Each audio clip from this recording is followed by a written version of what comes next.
Hello guys, तो finally आप सबके लिए गुड न्यूज़ है कि बहुत दिन से स्टूडेंट वेट कर रहे थे कि इसकी मेरिट लिस्ट वगैरह कब आएगी। तो फाइनली आप सबके लिए जो मेरिट लिस्ट है वो यूनिवर्सिटी ने रिलीज कर दी है। तो अगर मैं बात करूं कि कैसे आप लोग जो मेरिट लिस्ट है वो चेक कर सकते हो, तो डायरेक्टली आप लोग वेबसाइट पे जाके चेकआउट कर सकते हो। तो जैसे ही वेबसाइट पे जाओगे उधर ही आपको ऊपर पे शो हो जाएगा यूजी मेरिट लिस्ट, जस्ट उस पर आपको क्लिक करना है। उसके बाद आप लोग अपने सारे कोर्स, जो भी कोर्स आप लोग करना चाहते हो वो कोर्स की डाउनलोड करके चेकआउट कर सकते हो। तो अगर मैं मेरिट लिस्ट के बारे में बात करूं तो जो भी स्टूडेंट ने रजिस्ट्रेशन किया है सबकी नेम उस मेरिट लिस्ट में आप लोग को शो हो जाएगी।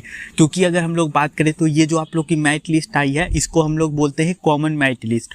कॉमन मेरिट लिस्ट वो स्टूडेंट की बनती है जो भी स्टूडेंट उसमें रजिस्टर करते हैं। तो लाइक अगर मैं बात करूँ कि कोई भी कॉलेज में अगर यूनिवर्सिटी में अगर 1000 स्टूडेंट या 2000 स्टूडेंट या फिर 3000 स्टूडेंट ने रजिस्टर किया है तो 3000 स्टूडेंट की टोटल की नेम उसमें आप लोग को शो होगी। तो लाइक जो भी कैटेगरी से आपने रजिस्टर किया है, चाहे जनरल, ईडब्ल्यूएस या एनी अदर कैटेगरी, तो आप लोग अपनी रिस्पेक्टिव कैटेगरी में जाके चेकआउट कर सकते हो।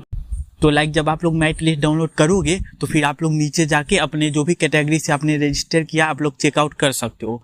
अब अगर हम लोग बात करें ये इंपॉर्टेंट क्यों हो जाता है, तो अगर आप लोग इसमें चेकआउट नहीं करोगे तो फिर आप लोग इसमें जो काउंसलिंग में पार्टिसिपेट नहीं कर सकोगे। अगर आप लोग की इसमें नेम नहीं आती है, इस मेरिट लिस्ट में अगर आप लोग के नेम नहीं शो हो रहे हैं, इसका मतलब जो आप लोग की रजिस्ट्रेशन थी आपने फीस पेमेंट नहीं किया होगा या फिर किया होगा तो जो आप लोग की रजिस्ट्रेशन थी वो फेल हो गई होगी।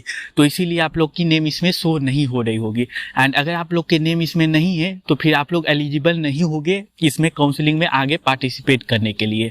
तो ये बात सबसे इंपॉर्टेंट पॉइंट है जो आप लोग को अपने माइंड में रखने हैं एंड जाके मेरिट लिस्ट में चेक करने हैं क्या आपके इसमें नेम है। अगर आप लोग के नेम है तभी आप लोग की जो अगली मेरिट लिस्ट आएगी, जो भी फर्स्ट राउंड सेकेंड राउंड की मेरिट लिस्ट आएगी, तो उस सब में आप लोग एडमिशन लेने के लिए एलिजिबल होगे, उसमें आप लोग को सीट अलॉट कर दिया जाएगा। बट अगर आपकी इस लिस्ट में ही नेम नहीं है, इसका मतलब आप लोग की रजिस्ट्रेशन में कुछ प्रॉब्लम था एंड आप लोग इसमें एडमिशन लेने के लिए फिर आप लोग काउंसलिंग में पार्टिसिपेट करने के लिए इसमें एलिजिबल नहीं हो। ये हो गई हमारी इंपॉर्टेंट पॉइंट। अब अगर हम लोग बात करें तो अब हम लोग नेक्स्ट बात करते हैं। तो नेक्स्ट में अगर मैं बात करूँ तो नेक्स्ट शेड्यूल के बारे में बात करते हैं कि जो आप लोग की फर्स्ट मेरिट लिस्ट है वो कब आएगी। तो अगर हम लोग फर्स्ट मेरिट लिस्ट के बारे में बात करें तो इन्होंने इधर डेट दे रखा है कि जो आप लोग की फर्स्ट मेरिट लिस्ट है वो 11 को रिलीज हो जाएगी। मीन्स कल जो आप लोग की मेरिट लिस्ट है वो आ जाएगी, तो 11 सितंबर तो आप लोग चेकआउट कर सकते हो। उसके बाद अगर मैं बात एंड ये जो आप लोग की डॉक्यूमेंट वेरिफिकेशन है ये ऑनलाइन है, तो आप लोग को ऑफलाइन जाने की ज़रूरत नहीं है। जो भी अभी तक आपने डॉक्यूमेंट सबमिट किया होगा 10th का 12th का वो सब वहीं से ऑनलाइन चेक हो जाएगा। अगर आप लोग रिजर्वेशन कैटेगरी से बिलोंग करते हो तो फिर ईडब्ल्यूएस वगैरह, तो ये सब जो आप लोग के डॉक्यूमेंट है ये सब जो यूनिवर्सिटी है वो चेक करेगी। उसके बाद आप लोग को अगर सारा डॉक्यूमेंट अगर आपका सही रहता है तो फिर वो आपको पोर्टल पे शो हो जाएगा नो रिमार्क्स करके। उसके बाद अगर हम लोग बात करें फिर आप लोग को फीस पेमेंट का वही ऑप्शन दे दिया जाएगा अगर आपके डॉक्यूमेंट सारे करेक्ट हैं जितने भी आपने उसमें सबमिट किए हैं। एंड जो आप लोग की डॉक्यूमेंट वेरिफिकेशन होगी ओरिजिनल वो अभी नहीं होगी, जब कॉलेज ओपन होगी तब होगी।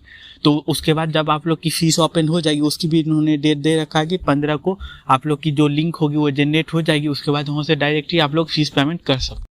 उसके बाद अगर हम लोग लास्ट डेट की बात करें कि कब लास्ट डेट आप लोग की फीस पेमेंट किया है वो 17 है। तो 17 तक आप लोग फीस पेमेंट कर देना। अगर आप लोग की फर्स्ट राउंड में अगर आप लोग सिलेक्ट हो जाते हो एंड अगर आप लोग की डॉक्यूमेंट वेरिफिकेशन हो जाती है तो लिंक ऑटोमेटिक आ जाएगी एंड 17 तक आपको चांस दिया जाएगा फीस पे करने का। बाय द वे अगर आप लोग नहीं फीस पे कर पाते हो तो जो आप लोग की सीट होगी रिस्पेक्टिव सीट वो कैंसिल हो जाएगी, जो भी आप लोग को सीट अलॉट हुई होगी। तो आई होप आपको ये क्लियर हो जाएगा। तो अगर आपको सीट अलॉट हो जाती है तो आप लोग जल्दी से फीस पे कर देना, आप लोग वेट मत करना लास्ट डेट का। उसके बाद अगर हम लोग बात करें तो फिर ये सेकेंड राउंड वगैरह का बता रहे हैं। तो आई होप आपको यहाँ तक सारा कुछ क्लियर हो गया होगा। अगर आपके कोई भी डाउट है तो आप लोग कमेंट भी कर सकते हैं।